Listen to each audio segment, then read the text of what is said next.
Okay so नमस्कार दोस्तों। तो आज मैं आपको एक ऐसे स्टूडेंट से मिलाने वाला हूँ जिसने ना कि सैनिक स्कूल का एग्ज़ाम क्रैक किया है और भी बहुत सारे एग्ज़ाम्स इसने क्रैक किए हैं।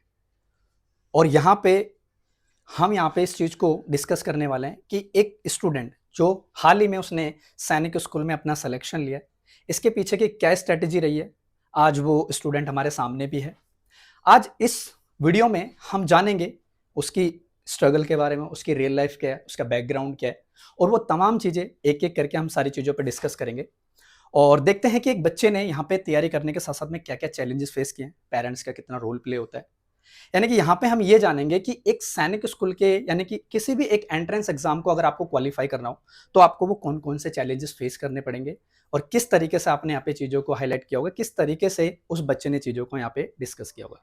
तो आइए उस स्टूडेंट्स को यानी कि उस स्टूडेंट से हम मिलाते हैं आपको। उसका नाम है युधिष्ठर। युधिष्ठर, स्वागत है आपका हमारे स्कोर रैंकिंग इंस्टीट्यूट से निकला हुआ स्टूडेंट। कैसा लग रहा है आपको? सर बढ़िया लग रहा है। बढ़िया लग रहा है। तो रवि सर, मैं आपसे रिक्वेस्ट करूँगा पहले बच्चे का वेलकम किया जाए, देन फिर हम कंटिन्यू करेंगे।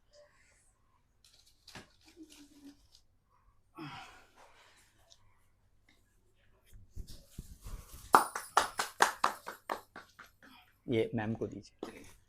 ये कांग्रेचुलेशंस आप दोनों को सिलेक्शन के लिए।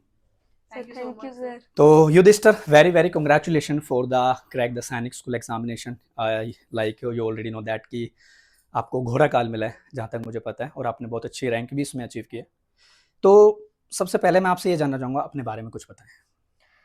सर आपने बता दिया पहले कि my name is Yudhishthir Giri and I am from Uttarakhand. Okay.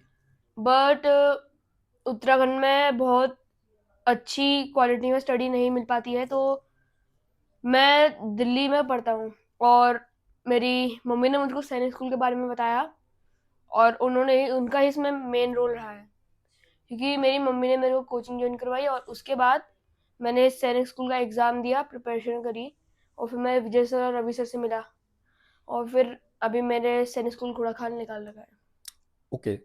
तो युधिष्ठिर, मैं आपसे एक बात और पूछना चाहूँगा कि आपको हम फर्स्ट टाइम मतलब कैसे आपको हमारे बारे में पता चला, स्कोर रैंकिंग इंस्टीट्यूट के बारे में आपको मतलब कैसे वो स्ट्रैटेजी बताओ, कैसे आपने पढ़ाई करी थी, वो सारी चीज़ें एक-एक करके बिल्कुल तरीके से बताइए। किस तरीके से आपने अपनी प्रिपरेशन की? हाँ सर, ये बताना चाहूँगी। First of all thank you so much आप दोनों सर को, क्योंकि आपने मैम बहुत अच्छी थोड़ा-सा गाइडेंस दे के हमारे बच्चे आप को। ले सकते हैं mic, no issue, no issue, आप माइक ले सकते हैं, कोई इट्स इश्यू नहीं ओके है। सर। हाँ, आप ऐसे भी बोल सकते हैं, नो इश्यू। ठीक है सर। हाँ जी, फर्स्ट ऑफ ऑल मैं आप दोनों को बहुत आभार व्यक्त करूँगी, क्योंकि आप थोड़ा-सा दोनों की क्लोज़। गाइडेंस से ही बच्चे ने एग्ज़ाम क्रैक किया, आपकी गाइडेंस से और आपके मार्गदर्शन से ही।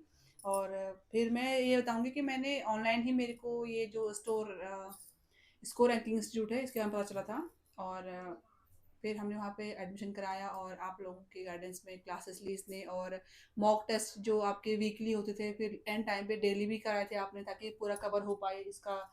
और बहुत अच्छे से आप चेक करते थे और डाउट सॉल्व बहुत अच्छे से करते थे। कभी भी कोई डाउट रहा नहीं बच्चे का एंड टाइम तक।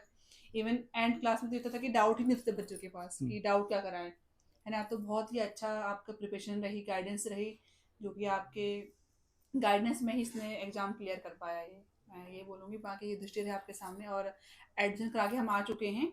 बाकी अभी 20 को यहाँ पे इसको सबमिट करे जाएंगे, वहाँ पे एडमिशन प्रॉपर हो चुका है।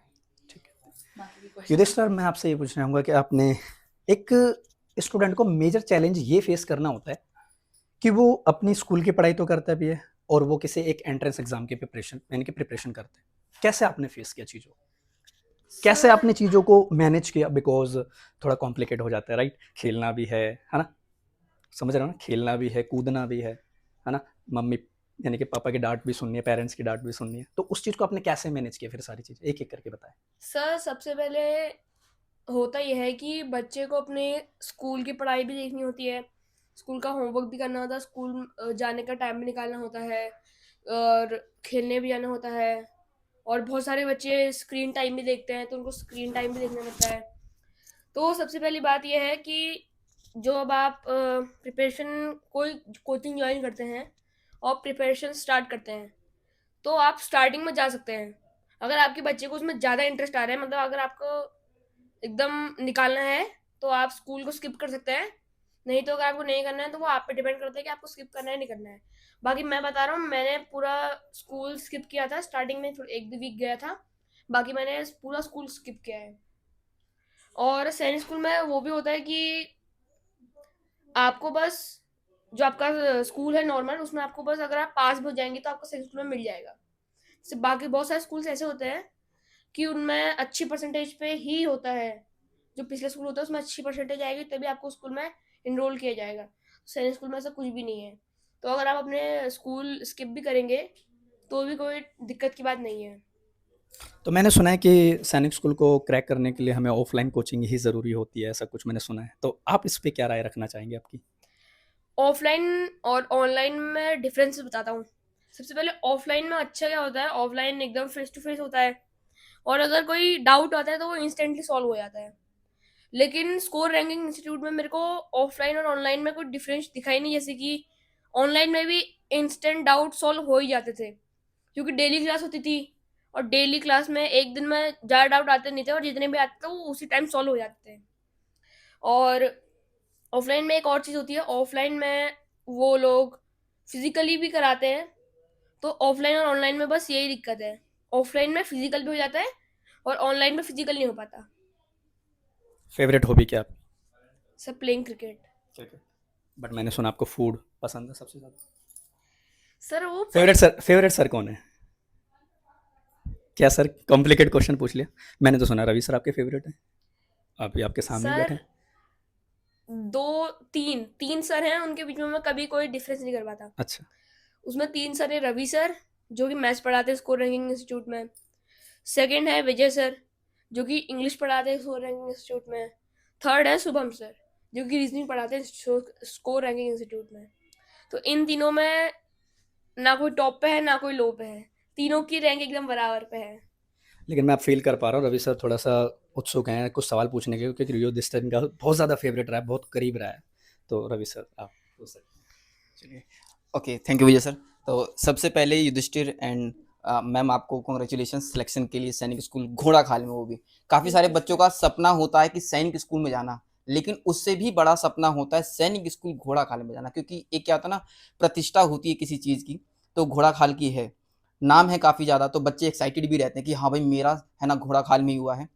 तो उसी सैनिक स्कूल में पहुंच चुके हैं हमारे युधिष्ठिर गिरी, लेकिन पहुंचने का सफ़र जो है इतना आसान तो नहीं रहा होगा। आप जान सकते हैं भाई, जिस उम्र में कभी, शायद मैं अपनी ही बात करूं, मुझे खुद ही फ़ोन कहाँ मिला था, मैं 12th क्लास के बाद ही मुझे कीपैड वाला फ़ोन मिला था, तब जाके मुझे समझ में आया था कि कॉलिंग वगैरह कैसे करनी है। लेकिन ये बच्चे फ़ोन से पढ़कर और एक ऐसे एग्ज़ाम को निकालना जो कि काफ़ी ज़्यादा टफ होता है अगर हम बात करें इस एज में, तो अगर हम सोचे कि हम बड़े हैं हम तो निकाल ही सकते हैं, लेकिन ये जो बच्चे हैं इनके माइंड पर क्या प्रेशर रहता है, वो सारे प्रेशर को बियर करते हुए कैसे एग्जाम को निकाला। चलिए आइए जरा जानते हैं युधिष्ठिर के ही, है ना, मुंह से कि युधिष्ठिर ने क्या क्या तैयारी करी हुई। तो सबसे पहला सवाल युधिष्ठिर मैं ये जानना चाहूंगा, क्या सैनिक स्कूल हम ऐसे ही तैयार कर लेते हैं या फिर हमें पहले मन में सोचना पड़ता है कि नहीं हाँ मैं करूंगा? सर ये तो बहुत आसान सवाल है, हमको पहले सोचना पड़ता है कि क्या करना है। जैसे कि बहुत सारे बच्चे क्या होते हैं, वो पहले पहले सोचते हैं कि हाँ भाई इतना अच्छी अच्छी फैसिलिटीज़ है, निकालना करूँगा मैं, तो मैं पक्का करूँगा।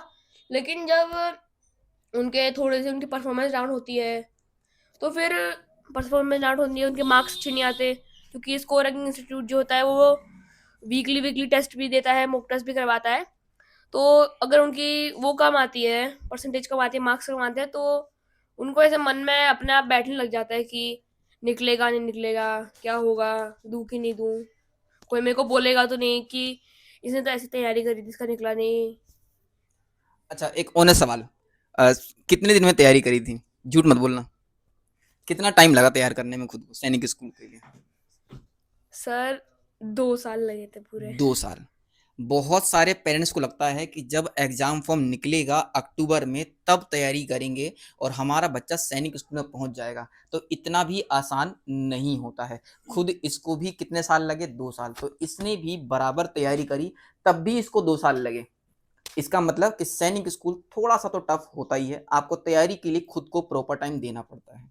फिर सर मैं इसमें एक क्वेश्चन ऐड करना चाहूँगा कि मोस्ट ऑफ द स्टूडेंट्स और पेरेंट्स के लिए भी मैं कहना चाहूँगा कि वो ये सोचते हैं कि नोटिफिकेशन आउट होने के बाद में हम अपने बच्चों को तैयारी कराएंगे, तो इस पे आप क्या कहना चाहोगे? सर ये तो देखिए मेंटलिटी के ऊपर है, क्योंकि काफ़ी सारे बच्चे होते हैं जो बहुत होशियार होते हैं, लेकिन आप चाहे कितने भी होशियार क्यों ना हैं, आपको एक परफेक्ट तैयारी की ज़रूरत पड़ती है। और परफेक्ट तैयारी ऐसा नहीं है कि आप जिस समय नोटिफिकेशन आउट हुआ उस समय तो बच्चे का माइंड सेट जो है वो मॉक टेस्ट के लिए होना चाहिए कि अब तो मैं मॉक टेस्ट लगाऊंगा। तो जब आप मॉक टेस्ट लगाने का नंबर आता है तब आपने कोर्स को शुरू किया होता है, तो आप किस तरीके से उसको हैंडल कर पाएंगे ये तो मैं नहीं बता सकता, क्योंकि हो सके कुछ बच्चे एक्स्ट्रा ऑर्डिनरी होते हैं, कर ले जाते हैं, लेकिन सारे बच्चे एक जैसे नहीं होते हैं। तो उसको क्या है, हमें ये समझना पड़ेगा, हमको यानी कि आपको पेरेंट्स को, कि बच्चे को खुद को तैयार करने के लिए एक टाइम देना पड़ता है। फसल को भी फल देने के लिए, है ना, एक प्रॉपर टाइम हमें देना पड़ता है। पहले हम पानी देंगे, मिट्टी देंगे, इस तरीके से तब जाके हमें उसके अंदर से अनाज मिलेगा। तो इसके लिए हमें प्रॉपर टाइम देना चाहिए बच्चों को। चलिए, तो ये तो रही बात टाइम की, कितने टाइम में आपने तैयारी करी। दूसरी ये बताइए, तैयारी जब आपने करी हुई तो बहुत सारी चीज़ें भी आपको डिफ़िकल्टीज़ फेस करनी पड़ेगी, और सबसे बड़ी डिफ़िकल्टी तो यही होती है कि स्कूलिंग के साथ-साथ आपको ये भी तैयार करना है सैनिक स्कूल, वहाँ भी पास होना है, क्योंकि पास होना तो ज़रूरी है, लेकिन यहाँ पर भी आपको तैयारी करनी है। तो कैसे आपने मैनेज किया खुद को? सर मैंने तो अपना बताऊं तो मैंने स्कूल प्रॉपरली ही स्किप कर दिया था। लास्ट के 2-3 महीने स्किप किया था, स्टार्टिंग के नहीं। और एग्ज़ाम एक यूटी मिस किए थे इसने, जिससे फिर ये उस टाइम पे एग्ज़ाम बिल्कुल मतलब स्कूल नियर की बाय तरफ था। से भी काफ़ी ज़्यादा प्रेशर रहता सब होगा एग्ज़ाम्स के लिए, हाँ। है ना? तो बच्चे के ऊपर का प्रेशर तो बहुत ज़्यादा रहता है सर, है ना? ये तो हमको और समझना इवन पड़ेगा। स्कूल में भी इसने भी 75 मार्क परसेंटेज लेके आया है। उसमें भी इसने एक यूटी इसकी मिस हुई थी, उसके बाद भी काफ़ी अच्छा परफॉर्मेंस रहा है इसका। जबकि हमने कभी इसके नंबर के पीछे नहीं गए हैं। और मैंने जो बेस्ट मैं बोलूँगी कि इसने किया, जो मॉक टेस्ट इसने लगाए हैं या सीरीज जो आपने बनाए थे पीडीएफ, वो इसने जो लगाए हैं, उसमें खुद ही फिर कॉन्फिडेंस आ जाता है कि हाँ, अगर 80-85 परसेंटेज वहाँ पे आ रहे हैं, 90 परसेंटेज आ रही है, तो एग्ज़ाम में भी इतना कवर कर ही लेगा। फिर उससे और क्वेश्चन हम सॉल्व कर पाते हैं अच्छे से। तो मैं मोस्ट अगर मैं बोलूँगी पेरेंट्स को कि क्या ध्यान देना चाहिए, अगर बच्चा मॉक टेस्ट लगा रहा है तो आपको खुद सॉल्व करना चाहिए, खुद क्रॉस चेक करना चाहिए कि बच्चा सही से सॉल्व कर रहा है नहीं कर रहा है, या कहाँ पर किस टाइप के क्वेश्चन में इसको दिक्कत आ रही है। फिर उस टाइप के क्वेश्चन आपको दें और आप उस टाइप के क्वेश्चन को और रिविजन करवाएं। जी। हाँ। अच्छा, बात करें जैसे पर्टिकुलर सब्जेक्ट की, तो सबको ही पता है कि 4 ही सब्जेक्ट होते हैं, लेकिन हर एक सब्जेक्ट में बच्चे का इंटरेस्ट बराबर नहीं होता है। जैसे आपका भी कोई ना कोई तो सब्जेक्ट फ़ेवरेट रहा होगा, है ना? ये तो हम कह ही सकते हैं। नहीं, इसमें शर्माना नहीं है, आप मेरा नाम ले सकते हैं, ठीक है? विजय सर को बुरा नहीं लगेगा। तो क्योंकि ये सबके साथ होता है कि हमारा कोई ना कोई तो सब्जेक्ट बहुत ज़्यादा फ़ेवरेट होता है, हमें उसे करने में मन भी लगता है। लेकिन कुछ सब्जेक्ट ऐसे भी होते हैं जो हमारे फ़ेवरेट नहीं होते, करने का मन नहीं करता, लेकिन फिर भी पास होने के लिए हमें पढ़ना तो वो भी पड़ता है। क्यों? तो क्या है आपके इसके बारे में ओपिनियन कि कौन-सा सब्जेक्ट आपका फ़ेवरेट रहा था? सर बताओ तो सच में बुरा मत मानिएगा, मेरा फेवरेट सब्जेक्ट रहा है जीके। क्योंकि जीके में मेरे को ऐसी बहुत सारी चीज़ें मिली हैं जो मैंने पहली बार देखी होंगी, बहुत पहली बार सुनी होंगी। और सबसे बेकार सब्जेक्ट मेरे को लगा रीजनिंग। चलिए, कोई बात नहीं। रीजनिंग में तो काफ़ी सारे बच्चे इंटरेस्ट लेते हैं, क्योंकि एक नया सब्जेक्ट होता है, लेकिन अगर आप वही है कि आप बहुत टाइम से पढ़ते हुए आ रहे हैं, तो थोड़ा-सा आपको बोरिंग लगने लग जाता है। अच्छा, मैथ को लेके क्या ओपिनियन है आपका? सर मैथ मेरी सेकंड फेवरेट पे है। सेकंड फेवरेट पे, लेकिन पहले मतलब जैसे अगर आप सैनिक स्कूल की तैयारी करने से पहले और सैनिक स्कूल की तैयारी करने के बाद मैथ के अंदर क्या चेंजेस आए, आपको क्या देखने को मिला? सर सबसे पहले जो मैथ्स के बेसिक क्वेश्चंस, जब मैंने स्कोर रैंकिंग इंस्टीट्यूट ज्वाइन किया था, तब जो बेसिक क्वेश्चन थे वो भी मेरे को बहुत हार्ड लगते थे। लेकिन अब जब मेरे को 2 साल हो गए हैं, तो वो बेसिक क्वेश्चन इतने आसान लगने लगे हैं कि वो बेसिक क्वेश्चन मतलब देखते ही मन में ही सॉल्व हो जाते हैं। अच्छा, अब इंग्लिश को लेकर भी बता दीजिए विजय सर को ज़रा कि इंग्लिश को लेकर क्या ओपिनियन है आपका? सर इंग्लिश जो होता है वो भी एक स्टार्टिंग में मेरे को वो भी बहुत हार्ड लगता था इंग्लिश, क्योंकि मेरे को सिर्फ स्पीक करना आता था, पर एक सब्जेक्ट के बारे में पर्टिकुलर पता नहीं था, जैसे कि एडजेक्टिव क्या होता है, प्रीपोजिशन क्या होता है। तो ये मेरे को पता नहीं था। जब मैंने कोचिंग ज्वाइन करी, 2 साल पढ़ा, तो मेरे को उनमें भी सबके बीच में डिफरेंस पता चल गया था। अच्छा, और तैयारी करने के लिए देखिए, ये तो आप मानेंगे कि अब आपने तैयारी करी है, मॉक टेस्ट और प्लस मॉक टेस्ट से पहले रिवीजन करने के लिए एक बहुत ही अच्छी बुक जो आपको हेल्पफुल रही हो, तो कौन सी बुक आपने प्रेफर करी थी? सर मैं 2 बुक प्रेफर करना चाहूँगा, एक नहीं। सबसे पहली बुक होगी अरिहंत पब्लिकेशन की बुक। उस बुक के में 20 मॉक टेस्ट मिलते हैं सैनिक स्कूल को रिलेटेड, और वो बहुत अच्छी बुक मिली मेरे को। मतलब उसमें क्वेश्चंस ऐसे थे जो मैंने बहुत सारी बुक्स में नहीं देखे हैं। और सेकंड नंबर पे मैं प्रेफर करना चाहूँगा रेडियन बुक्स को। रेडियन बुक्स भी बहुत अच्छी बुक्स है, उनकी बुक्स बहुत ज़्यादा अच्छी मिलती हैं, आरएमएस की, सैनिक की, आप उनको भी ले सकते हैं। जी, ये बात बिल्कुल सही कही है। अगर हम बात करें अरिहंत की, बच्चे ने बताया, तो अरिहंत की एक बुक आती है जिसमें कि 20 मॉक टेस्ट के सेट होते हैं, और दूसरी रही किसकी, रीडिंग पब्लिकेशन की। तो रीडिंग पब्लिकेशन की एक बहुत ही अच्छी सी बुक है जिसके अंदर चारों सब्जेक्ट आपको अच्छे से कवर करके दे रखे हैं। हर एक चैप्टर के लगभग 100 प्लस क्वेश्चन उसके अंदर दे रखे हैं। मार्केट में बहुत सारे लोग ऐसे हैं जो कि इन्हीं किताबों को अलग अलग प्राइस में देते हैं, आपको काफ़ी ज़्यादा प्राइस पर देते हैं। तो आपको किसी भी बुक को परचेज करने की जरूरत नहीं है। सिंपल आप तैयारी करने के लिए, ये मेरा भी ओपिनियन रहा है खुद से पढ़ाते हुए, कि आप एक अरिहंत की बुक को यूज कर सकते हैं और दूसरा रीडिंग पब्लिकेशन की बुक को यूज कर सकते हैं। इससे बेस्ट बुक जो है मार्केट में आपको नहीं मिलेगी। यही जो बुक्स हैं सबसे बेस्ट रहेंगी आपके लिए। अगर आपका भी बच्चा तैयारी कर रहा है तो मैं तो आपको यही गाइड करूंगा, एक बार आप बुक लीजिए। और बुक भी क्या ज्यादा कॉस्टली नहीं है, इवन अमेजोन पे बहुत ही सस्ती में मिल जाती और है, मैंने बहुत उसे ईजिली परचेज अवेलेबल भी। आपको कहीं पर जाके आपको भटकने की जरूरत नहीं है, आप सीधा अमेजोन पे या फिर फ्लिपकार्ट से इनको मंगा सकते हैं। अब ये दोनों साइट्स पर अवेलेबल हैं।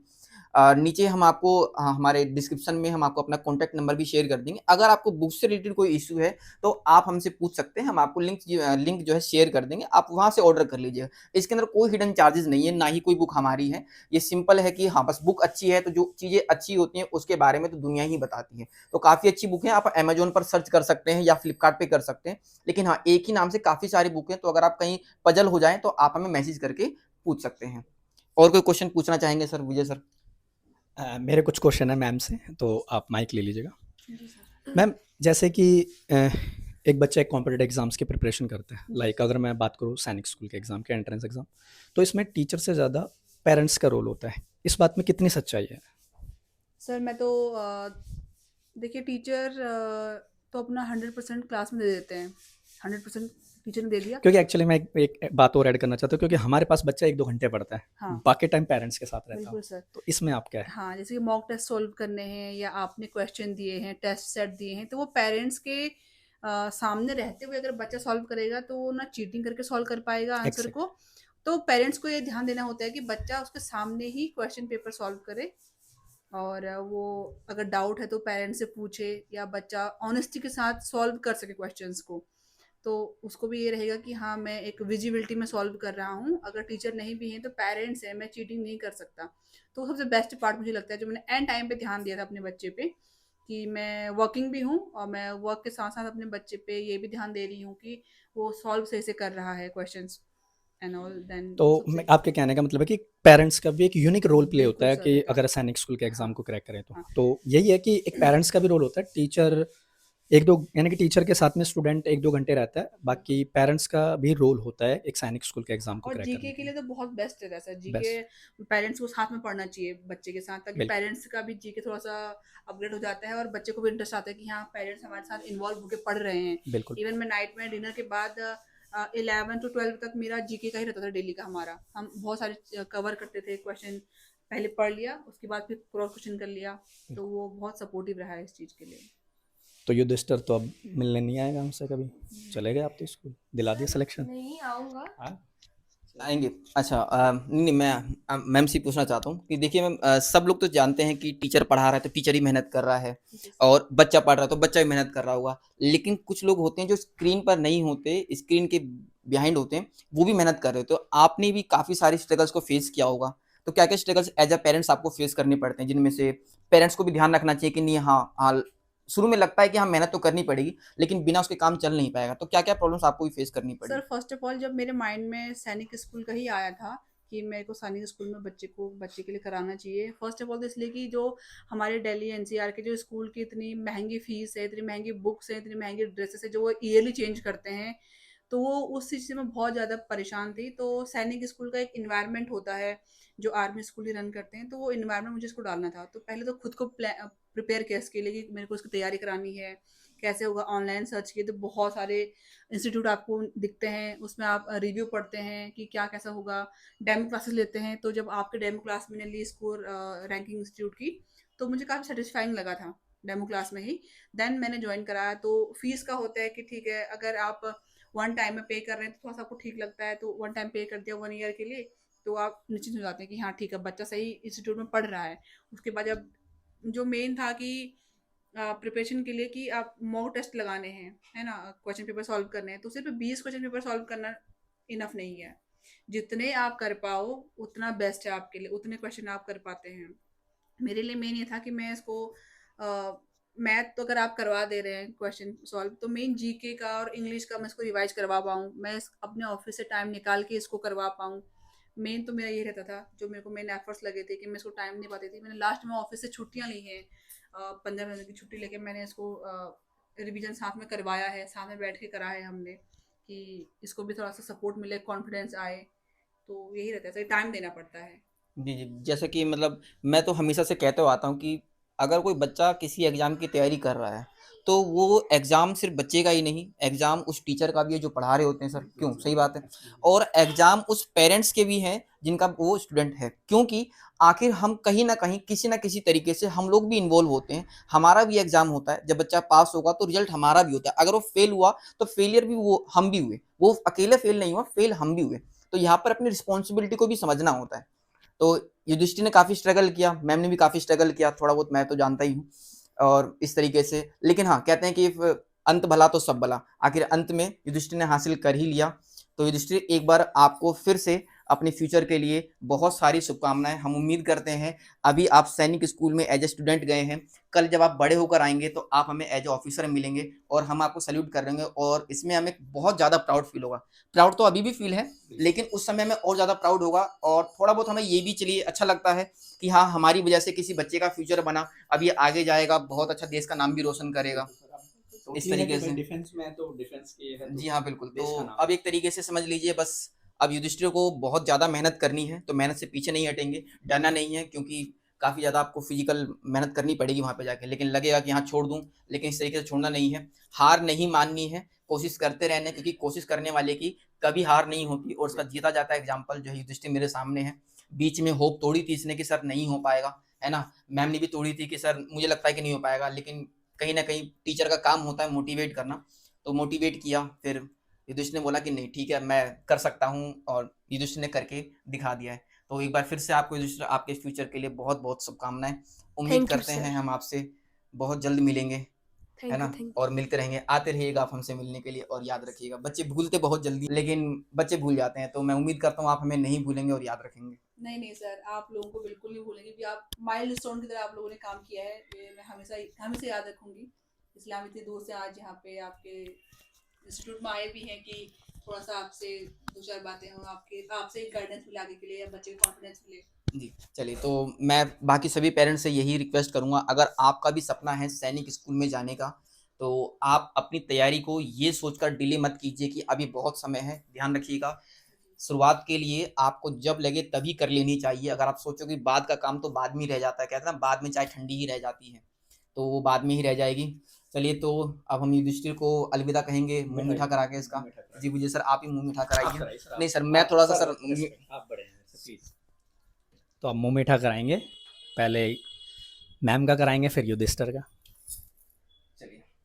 नहीं सर, हाँ, पहले ये लास्ट है, फिर नहीं मिलेगा वहाँ पे, लड्डू नहीं मिलेगा वहाँ पे लड्डू नहीं मिलेगा आपको। Thank you sir, thank you so much sir. Okay, थोड़ा सा मैं भी खा ही लेता हूँ। आप खाइए। मेहनत तो हमने भी करी, मुझे सर आप भी लगाइए थोड़ा सा ले लो प्लीज। चलिए, तो इसी के साथ अब इसको यहीं पर हम इंटरव्यू तो को एंड करेंगे। हाँ, तो ये था युधिष्ठिर, जो कि बहुत स्ट्रगल करके बच्चे ने अपने आप में एक सैनिक स्कूल के एग्जाम को क्वालिफाई किया, और ये वो स्टूडेंट है जिसने काफ़ी सारे चैलेंजेस फेस किए हैं, क्योंकि एक बार में सक्सेस मिल जाना मज़ा नहीं आता, हार के सक्सेस मिलने का अलग ही स्वैग होता है। तो ये एक इंस्पिरेशनल स्टोरी है। तो जो भी स्टूडेंट एक कॉम्पिटेटिव एग्जाम्स जैसे कि सैनिक स्कूल के एग्ज़ाम की तैयारी करते हैं, तो वेलकम है आपका, और अपने देश के लिए आपको कुछ करना है तो this is the good opportunity for the defence exams. तो टिल देन मिलते हैं आपसे किसी नेक्स्ट इंटरव्यू में, और धन्यवाद मैम आपको। Thank you so much. Bye sir.